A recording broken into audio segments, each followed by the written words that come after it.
is the speaker knockers.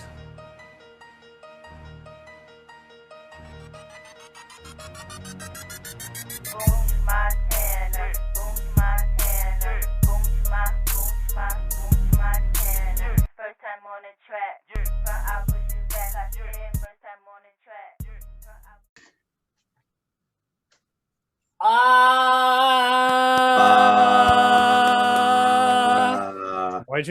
Why'd you make my thing a minor or did you do a minor third? I sang a note.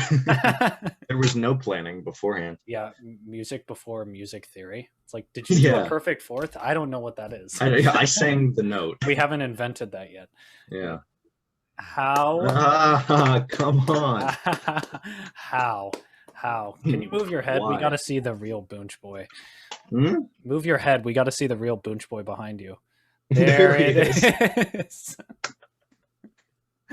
Yeah. Dizzy John Dizzy Gillespie. On Dizzy John Gillespie's Gillespie. tombstone.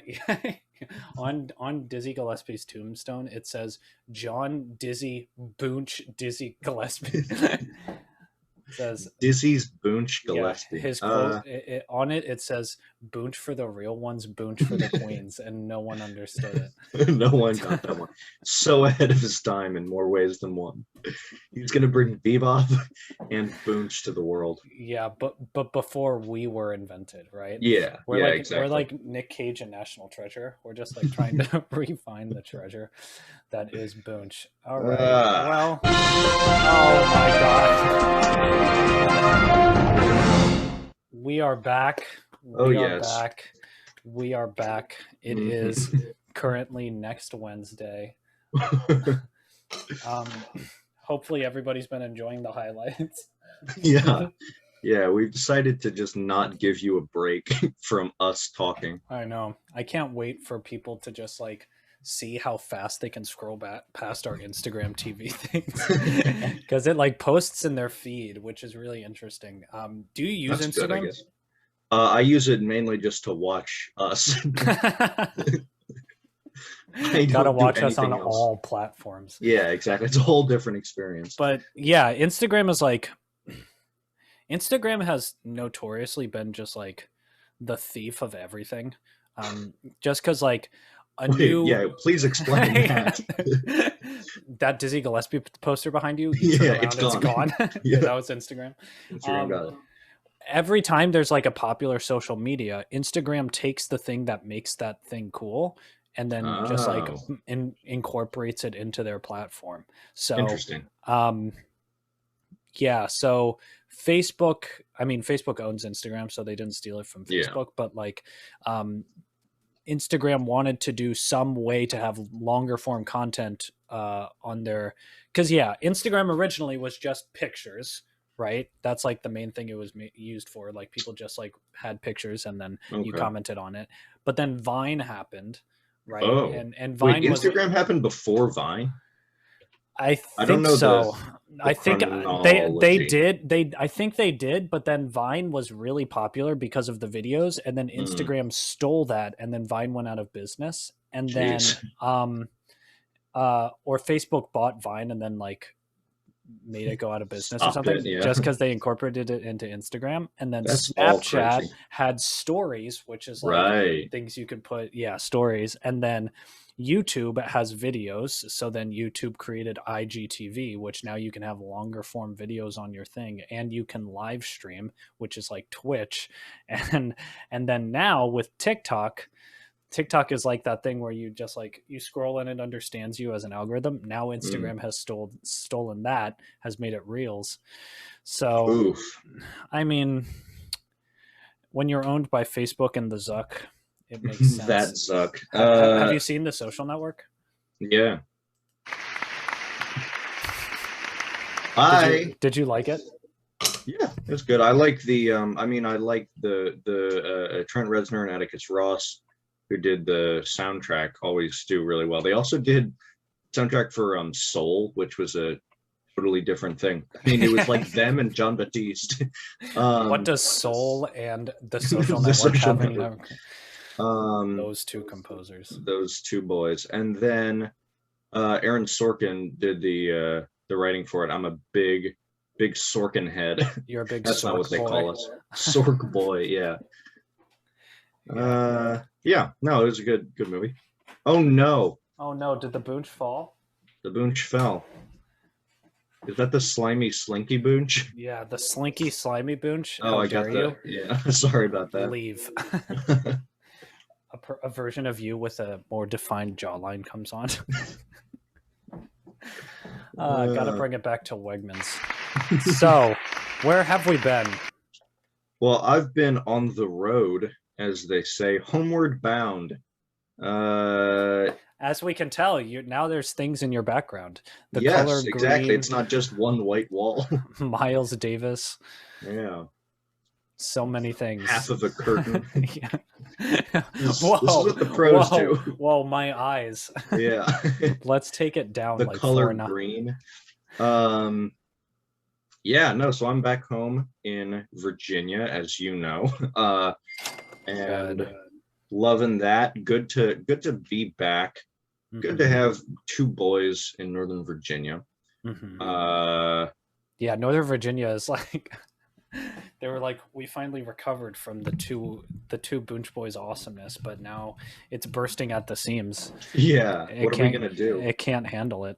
The city's going bankrupt. You've been back for a day. You know, our slogan is Virginia for lovers. Virginia is for lovers. They should make that Virginia is for 2 boys. Just 2.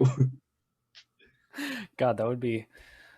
See, the thing is, why don't states do that? Because it's like, I mean, that one might be considered like, I don't know, something sexist and excluding, exclusionary. Yeah, it seems like particularly homosexual. But it's like, why not just make it something stupid like that, right? Like, yeah. It's like, here we like to eat cheese and don't tell me otherwise. It's like you would get so much more tourism because like people would just know Virginia for being that weird thing. That's what the marketing of millennials and Gen Z is going to be. Right. If the capitalist system continues, like most marketing is just going to be. I think you sent me that. Yeah, I should do that. Yeah. We should try to refine that because that was so a good one. Yeah. That is a good one. So yeah, how was your trip? You already told me, but it's yes. Try to tell me something different. Just make up a nudes trip. Yeah. So I went to Montana. I went far west before I headed back east. That's how. Because in Montana they have a catapult right to Virginia. It's crazy. Exactly. It's a bullet train from Montana to Virginia. It's the classic commute that everybody's been waiting for. There's no stops. Yeah, no, it's like half an hour from Montana to Virginia. It's such a fast train. It's faster than a plane. Yeah, it's very dirty. And there's no other stops. God, that would be so impractical. Yeah. No, for all those commuters. No, it was good trip. Good to be home. I was telling my parents last night, and I hope they didn't take this the wrong way, that I'm like happy to be home, but also I'm happy that I'm less happy to be home than I have been in the past. Because I feel like that indicates that I'm a little bit more comfortable at school, a little bit more comfortable being more independent. So I'm happy about that. Absolutely. Yeah. You don't want to be, You tell them that, they're like, get out. Get the hell out. If you're so sad to be here, why don't you just leave? No, I said I was still happy. Get out of our house. Anyway. That sounds like your dad. That was a perfect interpretation of your dad. Get out of our house. Get out. Get out of our house. Virginia's for 2 boys. One of those boys has to love being at their parents' house. That would be such a specific slogan.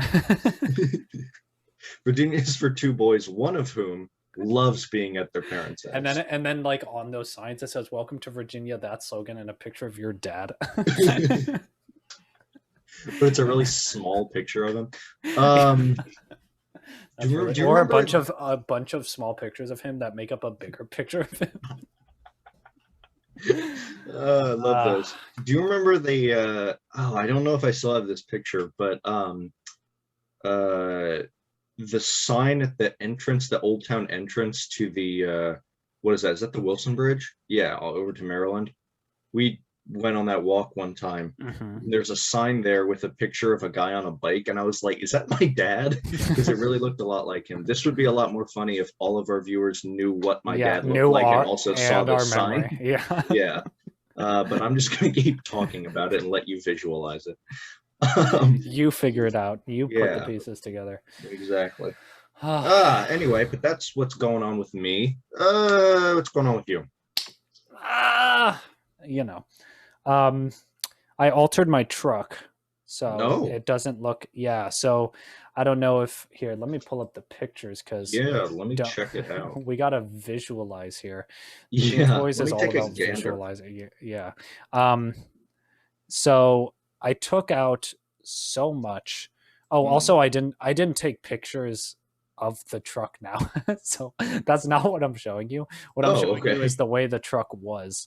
Right. Just in case people still easier to visualize, though. At least we have one of the two pictures involved. Yeah, rather exactly. than me talking about two different things, neither of which I have pictures of. Okay. For some reason, here, let me try to do this. This isn't working. Give me a second. Give me a second. Here we go. And nice. And we've done it. And nice. See it? Yeah. Good. There's me. Got him out. I don't know who that was. Yeah, that was just... Get out of my truck. He came with the truck. He came with the truck. He was definitely a liability. I'm like, really? Can I kill him? No. You gotta keep... He's in the system. You gotta feed insurance. Him. I took out the futon. Okay. And I took out the carpet on the ceiling. There was carpet on the ceiling? Yeah, you can't really see it from these pictures. But why? We got carpet, like you can kind of see it in the background. Let's see. Oh yeah, kind of. Whoa. All right, this is an odd angle to be zooming in. Whoa. But yeah, you can see kind of some stitched up carpeting there. Yeah. It's dark on the ceiling. You know how it be. But did you put that carpet in, or did that come with the truck? I did put it in. The goal was that it could be Velcro, like I could use Velcro and like Velcro stuff to it, like pictures and glow in the dark sun stars and possibly like fairy lights, but it wasn't Velcro. Like it didn't act like regular carpet. Yeah, it was carpet that didn't have that power. Yeah. And then also I used spray on like adhesive when I was putting it together, and it's been getting hotter and it's been melting and falling. Oh no. So I was just like, it's not worth it. Yeah. But yeah, now couldn't you also like just like tape up some fairy lights or something like that?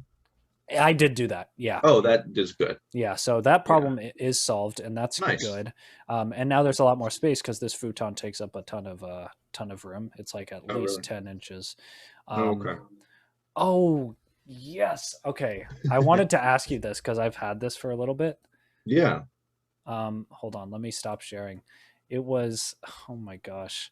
It was something that IU posted that I didn't understand, but then I did. Do you follow IU? I think because you followed the Jacob School of Music or something, I see it on my Facebook or something. Okay.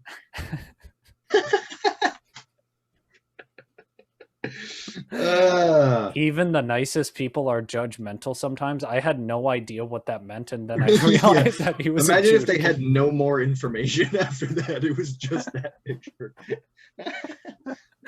And so that's why this was really funny to me, because it was just, I was like, oh God, what did he do? And then the problem is they don't put the word judge in it again. They use adjudicate. Yeah. So you have to really like dig into that and realize what they're saying. Yeah. Yeah. So John Tafoya. Do you know who this is? Yeah, he's a percussion professor. Oh my God. He's a percussion professor, or one of the percussion professors there. We should see if we can get him on our podcast. It's John Tafoya playing Richard Kind. Playing John Tafoya. Playing Boonch, Montana. Oh man. But yeah, I've been thinking that we should just have people on our podcast. You know what I mean? Just like random people. Like I was thinking I mean, you have to find people that would want to, you know what I mean? That is true. But like, we have tons of friends. We have my personal finance professor from last semester would definitely be on. Is that true, dude? That'd be so fun. I would have a lot of questions. Yeah. Because I emailed him yesterday about REITs, and I'm like, should I get a REIT? And he was like, why are you emailing me? I'm not sure. I'm not your professor.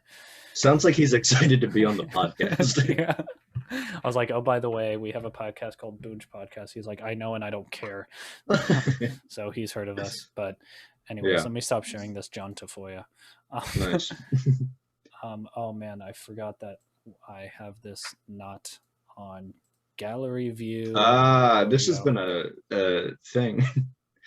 Because I put it on speaker view when I do lessons. Oh, that makes sense. Like I'm not gonna I'm not gonna record it and then, you know what I mean. Right. You understand. Oh yeah. Okay. One of the things, but yeah, I'm good. Other than that, nothing That's really. Good. On Tuesday, I am. Oh, this is the news. So the day before this airs, I will have been traveling and have arrived in Worcester, Massachusetts, where I'll be living for the summer. Lovely. Give it up. I'm finally leaving the nest. I'm an empty nester. That's what they call it, right? Yeah. You are an empty nester. I'm an empty nester. I don't have kids. Yeah. So so that's what that means. That's what that means. Anyone that doesn't have kids is an empty nester. Anyone who doesn't have kids or even a nest is an empty nester. But yeah, I'm going up there, and that's wonderful. And yeah, that's another thing about the truck, because I have to fit. My monitor right now is a literal TV. I can show. Oh my gosh! It's I don't think I knew that. Whoa! This is crazy. It's like a full Samsung. Oh wow! Oh my god! My giant head. That's just the angle, but this is a huge TV. No, I don't think it is. And then I have a second monitor. Can't show the secrets of the sound. No, come on. But make sure you share your sound, by the way. Oh, that's true. So you know how I was like, we got to record our sound separately and then we can do that. Then it was like a problem when I was editing with the share screen sound. So now I just do the Zoom sound and it sounds fine. So that seems fine. Yeah. We're all fine. All right. But yeah, I need to fit in a TV in my, I have to fit in my bike over there. Oh yeah. Nice. I didn't know you had a bike. Yeah, I got it from Amelia's dad for $50. You did tell me about that. It's a sick bike. It's unfortunately very thin wheels, if you can see. Very big thin wheels. They're kind of like the old timey bikes. Yeah, kind of like that. So it's going to be you can't really ride it anywhere else than a city, and even then be careful of rocks. Yeah. So you might fall over. Yeah, it's not like a mountain bike. I can't just buy it. But it's going to be nice to my goal is to get one of those things that you carry. Have you ever seen those people that are biking but they have their kids in the back in a separate carriage? Yeah. I'm going to get that, and then I can go grocery shopping on my bike. Nice. Scoop up a kid. I'm an empty nester. Because I have a nest for the kids, and then it's empty. Except when it's filled with groceries. Nice. Just see if you can fit a full person in that carriage. You should see if you could bike, and then my dad is in that baby carriage. We should do a bit where we drive around Old Town, where you're in children's clothes or a diaper in the back of my bike, and then I'm carrying a sign while I'm biking saying "Yell at my son." I'm sure that would be quality. There would definitely be some Old Town people who would participate. I feel like. Absolutely, they're into stuff. And then those who just want their nice bohemian lifestyle of going out to a restaurant every night. They're incredibly expensive small houses. Dude, those things are so expensive. They're so expensive, and they're so skinny. Do you think that would be worth it? Would you want to live in Old Town? No, No, not at all. It's no. Nah. No, it's like really, the lanes are small. I wouldn't want to drive all around there. I think the idea is that you don't have to drive around a lot. Maybe that's true. And honestly, I'd be okay with a small house. I just wouldn't want it to be that expensive. There's no reason to pay that much for a small house. That's what I'm saying. Yeah. Especially like just like a duplex. Like a lot of them are just like duplexes where it's just like you live in half of a house and then you can hear the other house for $1 million. Yeah. It's like normally duplexes are like, if around here, we know some people that live in a duplex. Is that true? Probably was like $300,000. Yeah. Like I don't know. 3/10. Like 3/10 for a 20-minute drive. Yeah.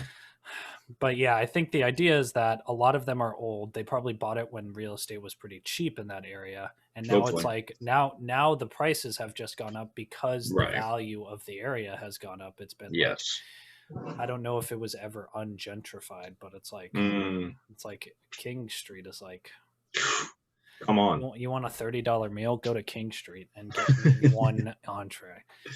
So yeah, it's quite bohemian. And I totally agree with you. I love the idea of living in a small house. You know what? You know what my recent thing has been? What? Like a goal. Like I'm very excited about the truck, but like in my 30s, I think it would be really fun to buy, like take a year off of working, whatever I'm doing, like try and save up enough money and try and renovate a school bus. That would be so cool. Because a lot of school districts like sell their school buses at auctions. They actually? That sounds a little dangerous. What do you mean? Like if somebody just had a school bus. Oh, yeah.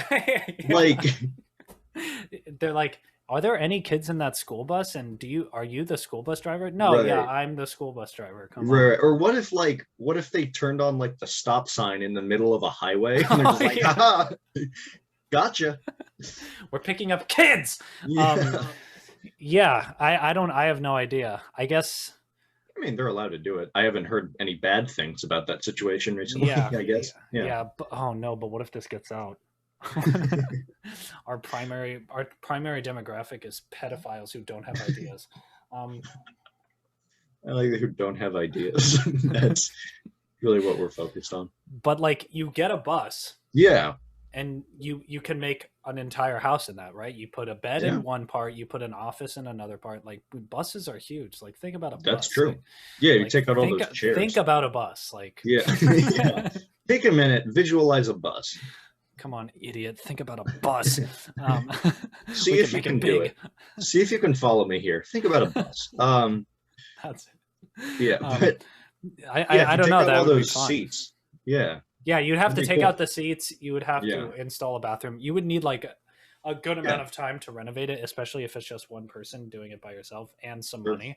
But it's like $30,000 for a movable house is not too terrible. You know what I mean? Not at all. I feel like tiny houses are the future. It's just that's absolutely what I want. Not when it's $1 million and you can't leave. Right.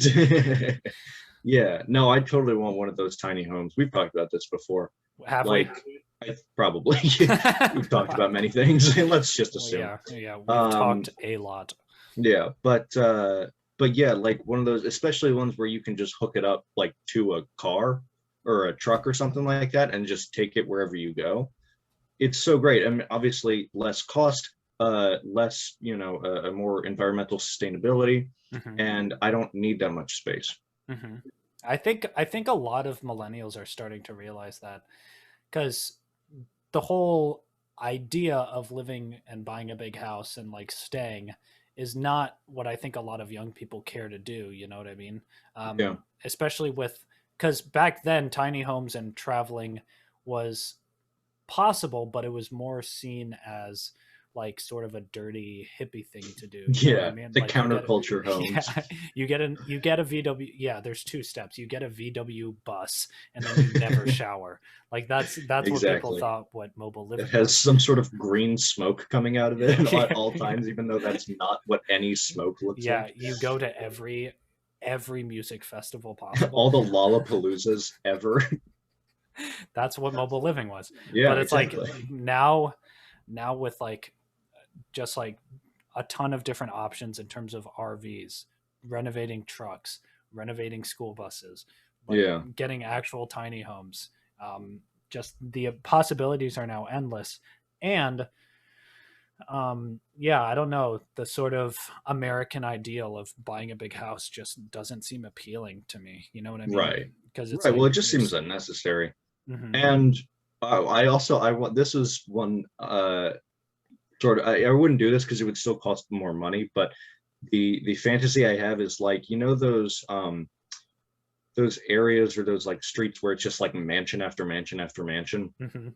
I would want to like buy like a plot of land there and then just put a tiny house there. So it's like mansion, mansion, tiny house, mansion, mansion, mansion. And then just have a huge lawn. I think that would be fun That for a would little be while. really funny. They're Just like, have a wait, what ton of happened? sheep. Yeah, yeah, exactly. It's like a weird Scottish cottage. All these mansions, like it's like a Yeah. beautiful Scottish cottage Yeah. with a ton of sheep and That a would border be collie just running around. You're like, that's the dream. way out of place. Yeah. Yeah. Because But also, anyway. yes. I was going to say one more thing about why mobile living makes more sense now. Yes. It's because Speak it the plain. internet. Mm. Because now you can make money online. You don't have to be stuck to like one job location. You know what I mean? True. If you had to live mobily, you'd have to figure out a way to make money. But now, Right. now if you just start a podcast called Boonch, have 70,000 listeners in 4 Exactly. years, and then sell merch that just has pictures, public domain pictures of Dude, weird things, and it's then such a solid give a business quote. strategy. Yeah, like Warren Buffett, he said, if I were to become rich again, here's what I would do. I would, 1, invest in the S&P, 2, start a podcast. Right. You get the joke. All We right. should add a fake quote from him on our next thing. Like, you know, what's the difference between a nickel and a dime? Anyway. What about this? Did you hear that there's a war in Buffett? Warren Buffett. Oh, that's so good. I love that. We can take it. What is he going to do? Yeah. Sue us? Yeah, come on. It's not like he's so rich. Did you know that he still lives in Omaha, Nebraska, in like a $650,000 house? That's awesome. See, I think that's always been the dream, is like, if I made a lot of money, still like staying at a you know, in a reasonable sized house, and you know, just giving away a lot of that money, because I don't need that much money. That's the thing. Just keeping as much money as I need. Yeah. $650,000 in Omaha, Nebraska. His I mean, house it's a is big like house. It's 5 bedrooms, like Yeah. 5 bathrooms. Like Right. it's obviously a much bigger house than I'm not saying he has to ever live in seen. Yeah, right. It's like I'm not saying he has to live in a tiny home, but yeah. Warren Buffett, tiny home. His house is just a perfectly sized like case for him. It's just like a standing case for him. He just hops around. This was the other thing. So on my trip home, we were in Toledo, Ohio, seeing some family. And my uncle and aunt recently renovated their kitchen, and we went over there to see, or have their kitchen renovated. Rather, they didn't like do it all. And we went over there to their house to see it, because we had seen all these pictures. It had been a whole process, and it is really nice. It's gorgeous. They used a lot of like dark wood and stuff like this, and things. There's a lot of really great like shelves and drawers and stuff. It's really nice. May I ask a question? Please. Mahogany? I don't know. Okay, hopefully not, because that's yeah, you can't be doing that anymore. Yeah. Well, it's so much money, and also like that's why Haiti has like no more trees. So because your aunt and uncle. Yeah, because of that kitchen. Just because of one renovation. Yeah. Continue, sorry. No, it's okay. So here's the thing. I was thinking, like, this is they talk about it as like the hedonic treadmill. where, oh yeah, you know where I'm going. I wrote a book about it, and then I burned the book.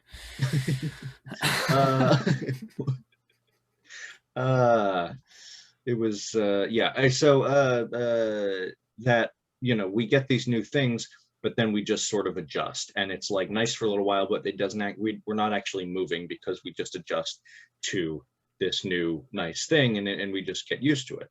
And that was the thing I was thinking about. You know, my mom is constantly talking about our kitchen and how it's like outdated, and like, you know, the cabinets are weird looking and all this sort of stuff. And I was like, here's the thing, it still functions. That's like, I feel like we all need to just focus on function a little bit more than the aesthetic. So, you know, we've talked about this before. I'm not bringing any new information to the table. I'm just calling out my uncle and aunt about this stuff.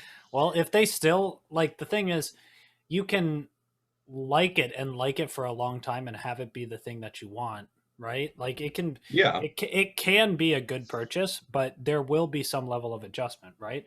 This cost me money, and now I have it, and it's like, what in the world is that? I don't even know. No, it's like it's one of those things. Yeah. Sorry, I couldn't tell from the back. I thought it was like a really long surge protector. Can't you tell? It's like I bought it and it was really cool when I got it, and now it's like I have it and it's like cool.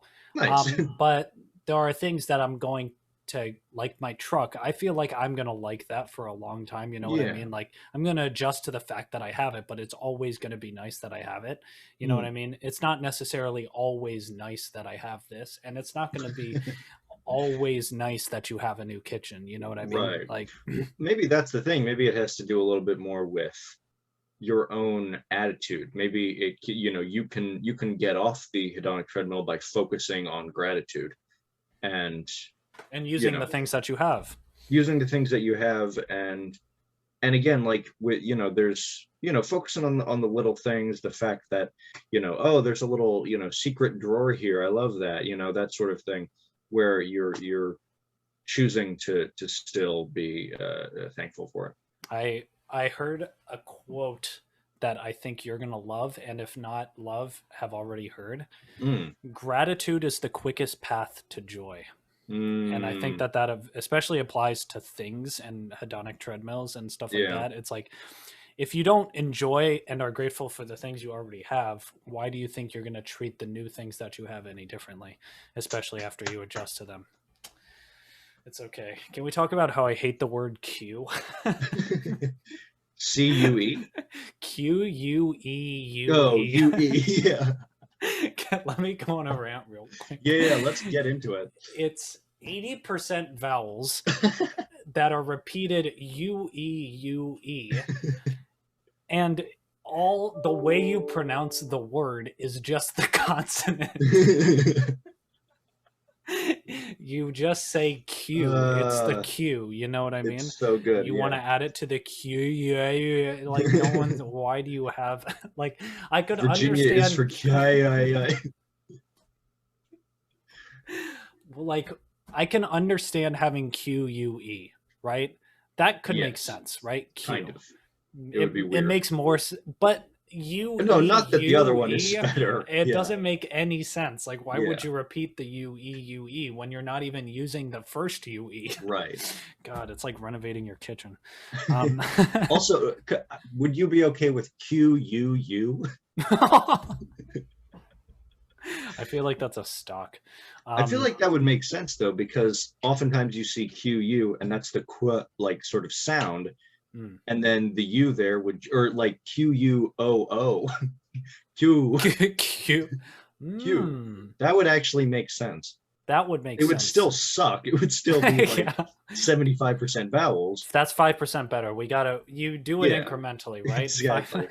5% better every day is still a lifetime of greatness. That's what they say. That's what Warren Buffett said. When talking about Q-U-O-O. Q-U-E-U-E should really be Q-U-O-O. Also, there's a war in Buffett. Well, what you want to do is not necessarily what you're gonna do. Warren Buffett. Warren Buffett. That'd be great. I was listening to a podcast on the way home with my mother. It was we've talked about this guy on the podcast before, Greg McKeown. Hey! Essentialism. Yeah. God, what a man. Yeah. No, it's good stuff.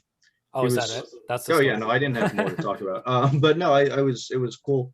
And he was talking about his more recent book, Effortlessness or Effortless or something like that, which I also like because it sounds like we've talked about this, where oftentimes we make things more difficult for ourselves, and we should just do, like, you can still be happy without working that much harder, you know? Yeah. And I think should probably be more happier. Yeah, and sort of another person that I've been into, which is, he's kind of cringe, but it's also like, I don't know, he's just like this Belarusian immigrant. Do you know who Gary Vaynerchuk is? No. Yeah, he's just like this ridiculously energetic entrepreneur guy, and he does like a lot of motivation things, but he talks a lot about gratitude and stuff like that. But one of the things he says is, we always worry a lot about doing something, and if you just do something that you want to do and you can do it a lot, and it's like there's no friction to you wanting to do it, more people would get a lot more done, because it's like there's this whole big build up for something to like if you want to do something, you're like, you plan it and you got to do all these different things, and it's like, if you just sort of do a bunch of different things, it at a certain point it becomes effortless, and and along the way you get more done, and also you don't have to worry about what you're doing, because you're just doing it, you know what I mean? That's all true. And then it becomes effortless at a certain point, and Greg McKeown comes and slaps you on the back, and you're like, that's how that works. You're like, why did you do that? He's like, I own you. And you're like, that's not true. And then he gives you papers saying he owns you, and then you realize that Warren Buffett gave him the rights to you, and you were like, Warren Buffett owned me, and it's like, what is my life? You know, that is what happens. A lot. Midlife crises. Yeah. So, what's up? Okay, so this was a thing. Yeah. No, I actually did have one more thing to talk about. So, reading a book, I think talked about this a little bit more, Morality by Rabbi Jonathan Sachs. Yes. And he's talking about what was he talking about? I don't know how to read. No, I forget. No, I know what I'm about to say. He's talking about self-help books, and that sort of, I guess you could define that as sort of a culture, or just a genre in general. Yeah, industry. Genre would be better. Industry, sure. Yeah, because that's true. It's not just books; it's also speeches and workshops and things like that. True. Sorry, just thinking of like you got this. Yeah, Scotch. Put this on your stuff. That should be it's just instructions on how to use the tape. It's like self-help tape. It's just a roll of scotch. It's just like, use this to make things together. Yeah. All right. And this is what Jonathan Sachs is talking about. Anyway, no, so he's talking about self-help, the industry there. And he's talking about how a lot of it really focuses on the self, and focusing on, you have to find your true self, and you have to work on yourself and all this sort of stuff. And even the self-help books that discuss the value in helping others, or at least thinking of others, still often follow the trajectory of you have to work on yourself before you can best help others, that sort of idea. So, and I like what he says about this, that oftentimes the best things for us are getting out of ourselves. But he was using the example of sitting Shiva, for the non-Jew listeners or non-Jewish listeners. It's the non-Jew listeners. So aggressive. Yeah. It's after someone dies, people will continuously spend time with the family and sit with them. And he was talking about this and how there is, when people are depressed or grieving or stuff like this, that the solution for the Jewish community is to spend more time with them and not let them be alone and sort of spend time just with themselves. And he said there was another community he had been studying. I think it was like in the olden times. Yeah. Ye Vikings? olden times. Yeah, ye olden times. Ye olden times. No, that they would whenever anybody was having like problems, it wasn't the solution to leave them alone. It was constantly the goal was to constantly integrate them into society and keep them there. Or community would be a better word. So I like this because I do think that, and here's the sort of comparison that I've been drawing because I was talking to my mother about this. I don't know if you experienced this studying music, but I remember hearing from all 3 trumpet professors at IU, is one of the few things they all agreed on, that there's a common sort of misconception or just mistaken narrative that, oh my God, you're so rude. I'm so done. End of podcast. There's this sort of this misconception that you have to master the technical side of things and then you can focus on the musical side of things, the musicality. And they're like, that's not how it works at all. You have to focus. Yes, you have to focus on the technical, but you also have to focus on the musical side of things, especially because the musicality naturally leads to better technique. Better musicality naturally leads to better technique.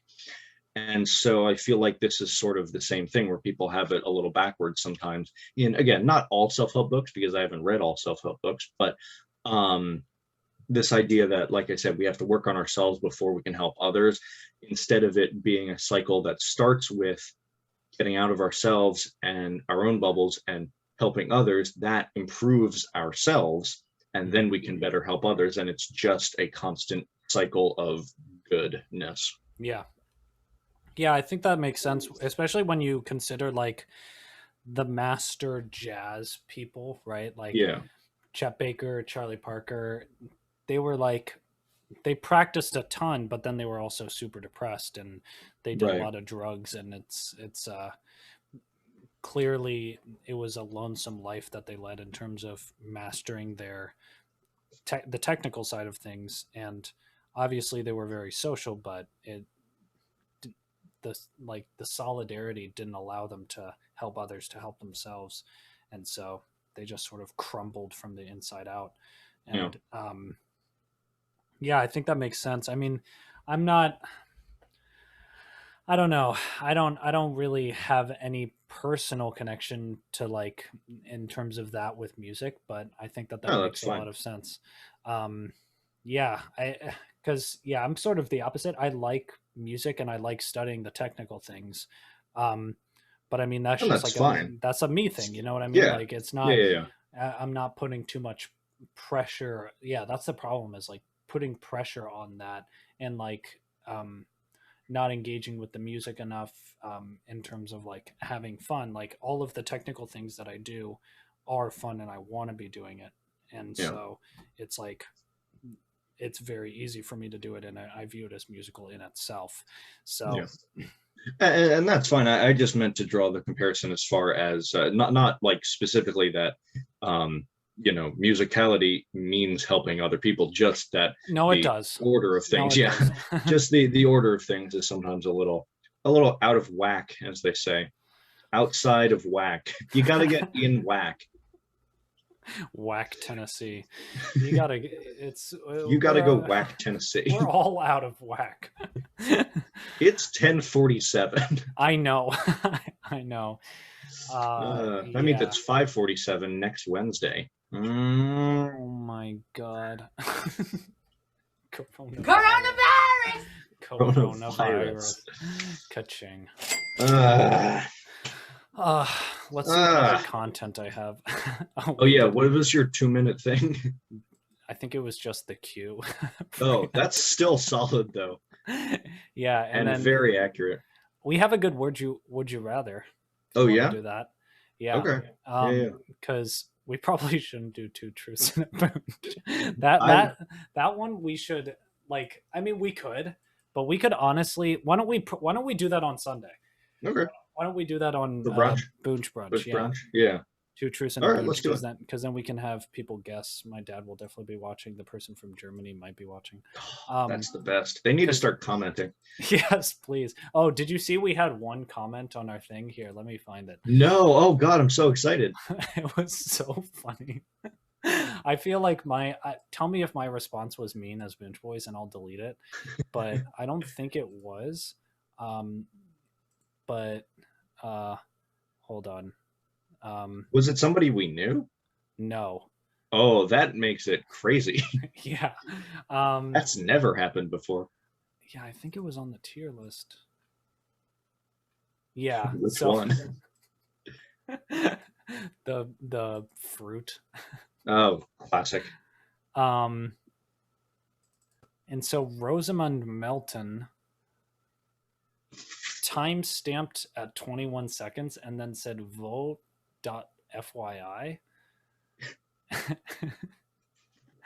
And then I replied, Rosamund, you be melting my heart. But can you explain? That's so good. Wait, what is? Hold on. I don't know. I'm afraid that this is a link that. Oh, it probably is. That downloads like malware on my only computer. So yeah, I'm looking it up. Yeah, no, it's definitely not good. It's this is horrible. What is it? It's like a dating site, but not one of those. All right. Well, Rosamund Milton. Hey, it all starts with getting spam. Yeah. At least somebody knows us. At least we have some engagement. Exactly. 10 subscribers. Hello. Hello. These 2 Boonch. Hello, New York Times bestsellers list. So yeah, I thought that was funny, and I will. That's wonderful. I did not see that. I also think that comment is absolutely divine. Divine. So, yeah, here's a good would you rather. Would you rather have no taste or be colorblind? I am colorblind, and it's fine. So, but taste. Okay, how about this? Absolutely no taste and completely colorblind. Like everything was gray? Yeah, like different shades of gray and black. Different shades of gray and black. Gray and black. Absolutely no taste, though. Absolutely no taste. I think I'd still go on both. Yeah, I think I'd still go with colorblind. Really? Yeah. Tell me. I mean, I like colors, but I also like tastes. That should be one of our shirts. I like colors, and then I like colors. One boy. One of 2 boys in Virginia. Yeah, 1/2 boy. Yeah, no, I don't know. I just like taste more. Really? I don't know. That's it. I haven't thought about this a lot. I'm just saying my immediate reaction. No, I mean, like I said, I like colors, but I feel like I would adjust and be like, I can still see things. I don't know if it would be the same if it was, completely blind and not colorblind. I don't know. But I don't know. I feel like taste is just good. I think you're being very trivial about color. Probably. And I want to push back. Let's do it. Because push me. Push me, half a boy. I feel like color just adds a vibrancy to life that taste a lot of times um, taste can be very vibrant, but I mean, a lot of times there's a lot of times in which you necessarily like there are obviously things you want to taste, things that taste good, things that are well made, but some of the times you don't make something that's very good or tastes very good, but you need to eat it anyway. There are some times when you don't like a particular type of food, but you know it's like nutritious and probably good for you, and it's what's available. Yeah. There are times um, when you might, I don't know. See, this is the thing. Taste is different than like satiation, right? Is that a word? Satiation? And I don't know. Like to be satiated? Yeah, like satisfy. Another term for sate. What does sate mean? Sate. No, I'm not. Satisfy a desire or an appetite to the full. Yeah. Right. But like, yeah, satiation, like, yeah, that's different. Like I feel like when you eat, the taste is different than, I don't know. See, that would be kind of interesting. Like if I didn't feel full or my brain didn't feel good after I ate something that my body knew that it wants, that would be different. Because it's like, then how do you judge? You know what I mean? Right. But all right, let me say a few things because you've made some excellent points, and also I just realized that I'm really hungry, so that's probably why I'm focusing on taste. You're like, shut up, I could go without colors. I need hummus now. Yeah, I need my veggies. Okay, so but this was the other thing because you're familiar. I have a bit of a sweet tooth. It can be problematic at times, and I was thinking, if there was no taste with the sugary stuff, would the sugary stuff still have the addictive quality that it does? Is it the substance itself, or is it the taste that sort of releases the dopamine? Because if I couldn't taste that and I didn't have that as much of a problem, and I could constantly be eating like the most nutritious things, because there would be no difference in my reaction between eating the good nutritious things and the non-nutritious things, that would actually be really helpful, because then I would be much healthier than I am. Yeah, I don't know, because let's modify it, because or we'll have two different options, and let's see if it changes your mind, because I feel like I would go color all day, baby. Let's go. Color boys for life. Hashtag. Yeah, just because. Yeah, I taste food is obviously very good, but I'm not Dash and David. Yeah, my food parents is obviously good. Half pro food. Yeah, what you gonna do is not what you want to do. But my parents and Amelia know that I eat quite quickly. So taste at a certain velocity at which the food is traveling doesn't necessarily have too much of an impact. But yeah, my brain knows that it's very good food that I'm eating usually, probably because I put salt and olive oil on it and I make it taste good with the nutrients and minerals that I want because it's veggies. But yeah, let's do both. Let's say you can't taste it, but you understand what the nutritional content is, and your brain reacts accordingly, right? If it's sugar, then it's still that dopamine release. And then, so what would it be then? Color or taste, but with the nutritional? Yeah, well, the other thing I was going to say before I answer that, let me go ahead and dodge that question. I hate the word Q.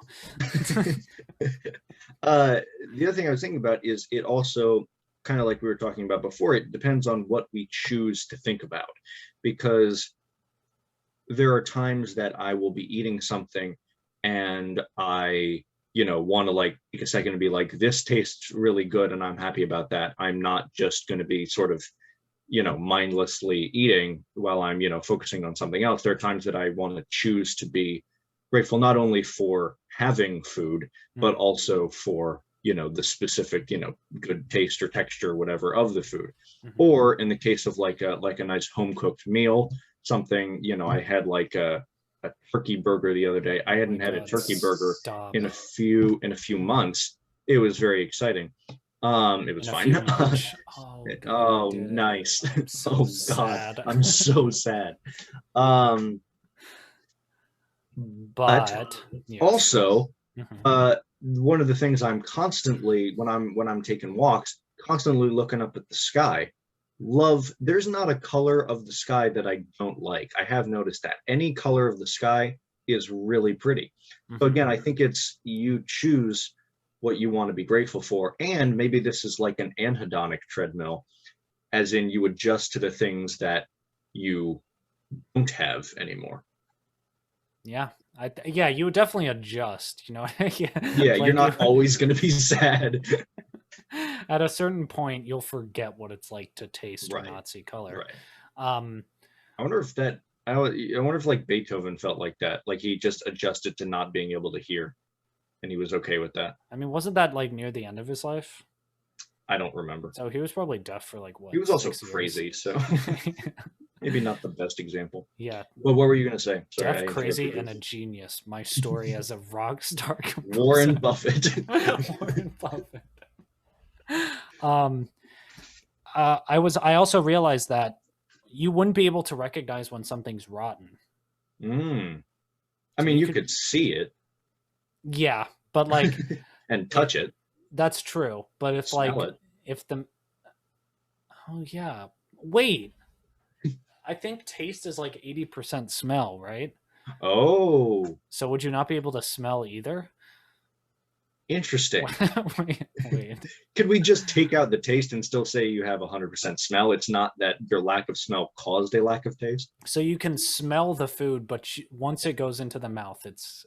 Yeah, nothing, no more. Okay.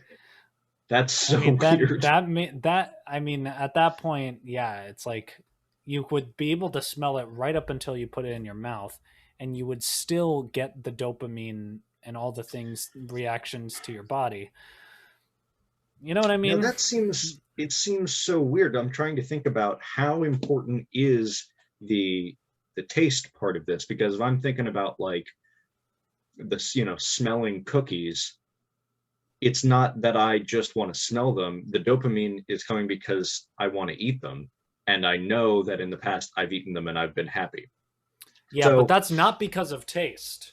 Because something can taste amazing, but if your body does not respond to it, it will let you know, and it will not let you like that in the future, right? People who have hangovers know what I'm talking about. People who have food sickness, who haven't eaten a chicken in 20 years because once they got some from a truck stop, they know what I'm talking about. Those four people. So it is your body actually digesting and making sure that it is nutritious. That is what makes you want it more. And smell is what lets you identify that. Interesting. Because also the smell is like directly linked to the hippocampus. Like it doesn't go through the thalamus and gets redirected. It's just like straight upload into your memory. Straight into it. Like that. I was thinking about that the other day on my run. I smelled something. I was like, oh my God, that's so direct into my memory bank. I don't know exactly what it was. Talk about your express lanes to the hippocampus. Like, oh God, I'm so sad about my direct lanes to the hippocampus. No tolls on this bad boy. Highway to the hippocampus. That would be such a great song. I'm so sad.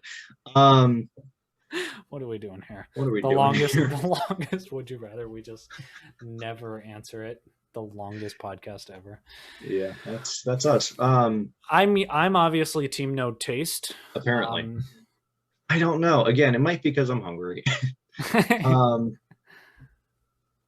I feel like different shades of gray could be just as, not just as, but sufficiently nuanced and different to still black and white movies are actually some very beautiful movie.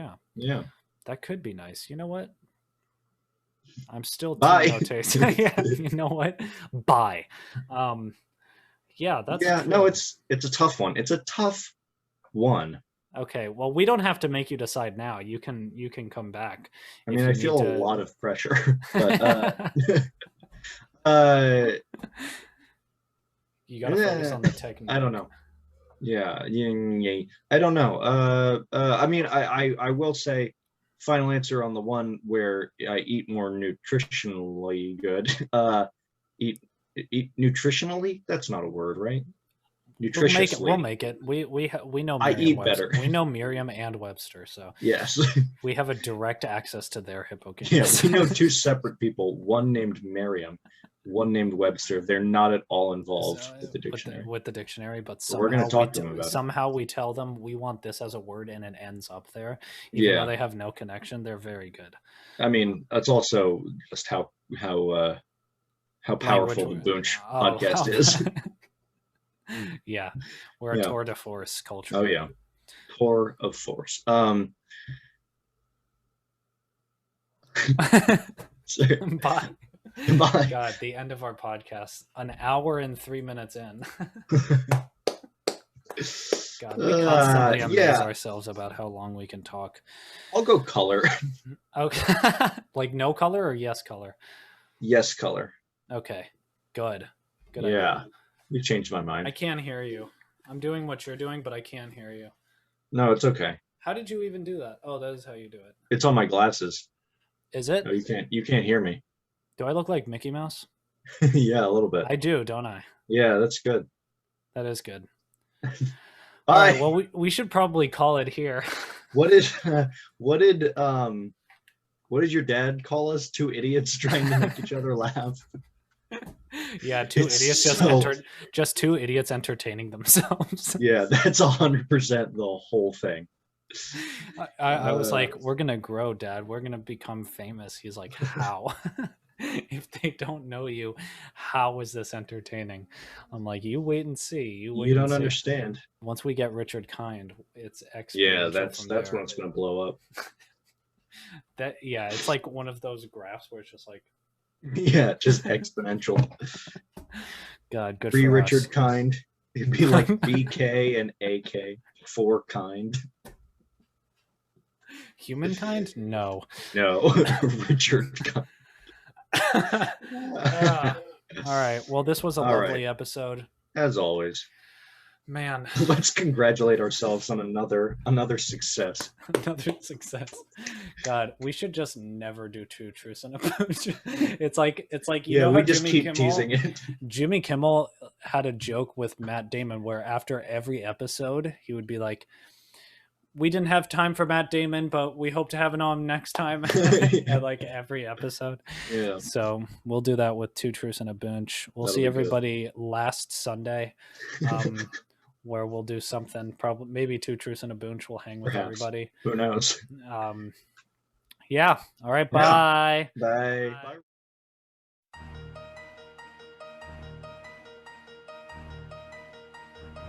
It's the speaker knockers.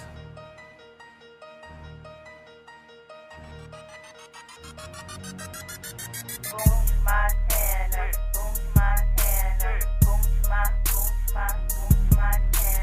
First time on the track, from I push you back, I said first time on the track, from I push